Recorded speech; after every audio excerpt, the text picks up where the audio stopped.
Terima kasih Anda masih bersama kami dalam program Gaspol, Menggagas Politik. Anda masih ditemani saya Irfan Budiawan dan kita masih berbincang bersama Ketua Tim Kampanye Daerah untuk pasangan calon Presiden dan calon Wakil Presiden nomor urut 2 Prabowo Subianto dan Gibran Rakabuming Raka. Pemirsa, debat terakhir juga telah selesai dilaksanakan pada hari Minggu tepat di tanggal 4 Februari 2024. Ada tentunya juga kalimat penutup dari pasangan calon presiden nomor urut 2. Seperti apa kalimat penutup ataupun juga statement penutup dari pasangan calon nomor urut 2? Kita akan simak berikut ini. Gibran memiliki rencana besar yang kita beri nama strategi transformasi bangsa. Inti daripada strategi ini tentunya adalah meningkatkan kemakmuran bangsa Indonesia dan terutama memperbaiki kualitas hidup manusia Indonesia, seluruh rakyat Indonesia. Kami berjuang, bertekad menghilangkan kemiskinan dari Indonesia. Kami bertekad menghilangkan kelaparan dan kurang gizi bagi rakyat Indonesia.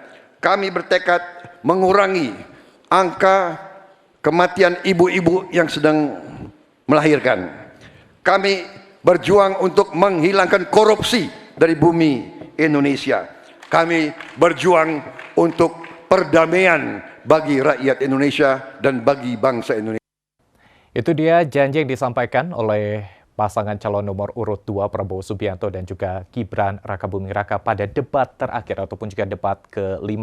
Kang Emil, kalau melihat tadi ada satu hal yang digaris bawahi yaitu adalah soal strategi transformasi bangsa dan beberapa hal yang nanti akan diperjuangkan. Bagaimana visi dan misi ini disampaikan kepada masyarakat Jawa Barat oleh tim TKD? Ya, jadi makanya saya sampaikan ya bahwa pasangan 02 itu tidak hanya joget-joget, gemoy kan, itu mah hanya gaya berkampanye kan macam-macam antara orasi, bernyanyi, joget. Jadi kadang-kadang orang menyempitkan dimensi tentang yang namanya visi misi. Nggak mungkinlah seorang calon presiden dan wakil presiden tidak punya visi misi yang mumpuni. Nah, pasangan 02 itu membuat sebuah dokumen visi misi yang namanya Astacita. Jadi 8 cita-cita bangsa yang kalau dikalimatkan sebagai strategi transformasi bangsa.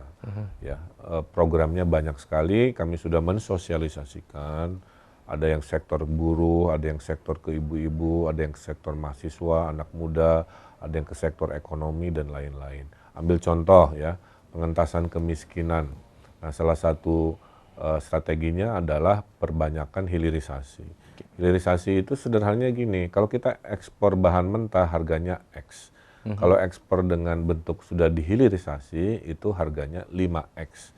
Plus ada sejumlah 5 kali lipat sumber daya manusia yang bisa bekerja. Tidak hanya urusan tambang, hilirisasi contohnya kayak kafe. Jual kopinya X, jual cappuccino-nya 5X. Jualan biji kopi 1 orang, jualan cappuccino bisa 10 orang. Ya.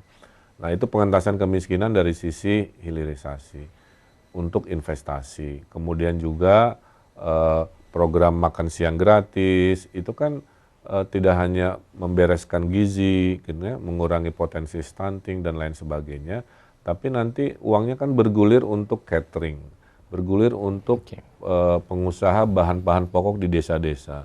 Artinya itu akan menumbuhkan ekonomi konsumsi yang disuplai dan didanai oleh negara, maka anak-anak akan lebih pintar. Kalau sudah pintar, ada program 10.000 kan, sarjana, untuk dikuliahkan menjadi sarjana di bidang sains, teknologi, engineering, mathematics ya, juga dokter dan lain sebagainya. Jadi sangat-sangat solutif menurut saya. Ya. Nah, semua yang disampaikan memang dimensinya sangat banyak, tapi kami pun paham tidak semua pemilih pengen semua urusan disampaikan. Maka yang gampang-gampang lah ya. Kalau saya ke buruh ya saya bicaranya tentang 7 program buruh, tentang sarjana untuk buruh untuk anak-anaknya, tentang perumahan, tentang jaminan kesehatan dan lain-lain.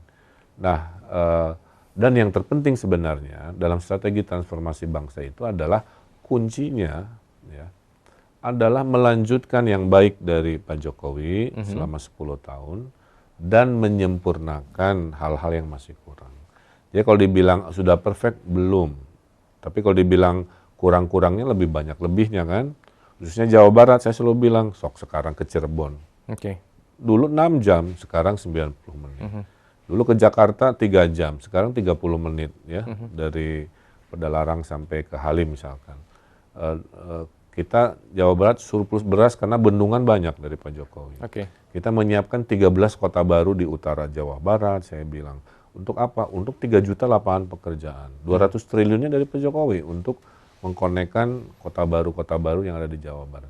Jadi poinnya, si visi transformasi ini saya dilokalitaskan ke isu-isu yang khas Jawa Barat. Contoh kayak pemekaran wilayah, itu saya terjemahkan. Maka akhirnya mereka paham bahwa 02 peduli Jawa Barat, paham isu-isu Jawa Barat, karena kebetulan ketua TKD-nya mantan gubernur Jawa Barat, jadi komunikasinya lebih mudah. Dan hasil itu teruji di surveinya, itu poin saya.